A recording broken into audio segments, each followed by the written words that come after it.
King అని ఒక cinema ఉంది, నాగార్జున ఉమ్, బ్రహ్మానందం ఉమ్, జో ఉమ్. దాంట్లో కొన్ని అవునండి, అవును. మంచి జోకులు ఉంటాయి. ఏంటంటే జోకులు ఉంటాయి. ఉమ్. ఆవిడెవరు హీరోయిన్ త్రిష శ్రీహరి. హీరోయిన్ అండి. ఆ, బా- త్రిష.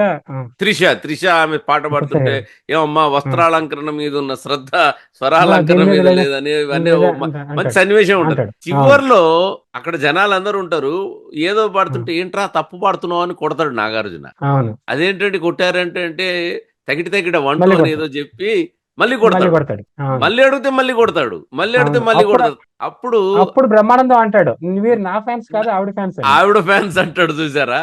ఆ, అవునవును. అర్థమైందా మీకు? మీరు నా ఫ్యాన్స్ ఉమ్, ఉమ్. కాదండి, ఆవిడ ఫ్యాన్స్. ఆవిడ ఫ్యాన్ అబ్బా నువ్వు చాలా అంటాడు. షార్ప్ రా అంటాడు. అవును. సో వేరే ఎవరు నేను చెప్పను. ఉమ్. ఇక్కడ భారతదేశము నాగార్జున, అంతే. అక్కడ బ్రహ్మానందము పాకిస్తాన్. పాకిస్తాన్. సో ఇక అంతే. నుంచి పడుతుంటాయి ఉమ్. వాళ్ళకి. అంతే. ఏం మాట్లాడినా సరే దెబ్బలు పడతా ఉండాలి. వాళ్ళ వెనకాల ఎవరున్నారు ఏంది మనకు అనవసరం. ఆ అంతే. వెనకాల ఈ దేశం ఉందా, ఆ దేశం ఉందా, ఈ దేశం ఉందా, వాడిచ్చా, అవన్నీ మనకు అనవసరం. ఎందుకంటే అంతే అండి. ఇదంతా జియో పొలిటికల్ గేమ్ లా. ఇంకా ఉమ్. మనం నెగ్గాలంటే ఏం చేయాలంటే, మనం నువ్వు వాడికి బాంబు ఇచ్చావు, నువ్వు వీడికి రాడార్ ఇచ్చావు, మా దాంట్లో పుల్ల ఏమొద్దు. పెడుతున్నావు అని కాదు, కుదరదు. కొట్టుడే. మనకు తెలిసింది నాగార్జున వాయిస్తుంటే వాడు ఇమ్మీడియట్ గా అంతే. నాకు అర్థమైంది సార్ అంటాడు, చూసారా? నాకు అర్థమైంది సార్. అట్లాగనమాట. ఫిక్స్ అయిపోతుంది అది. అంతే.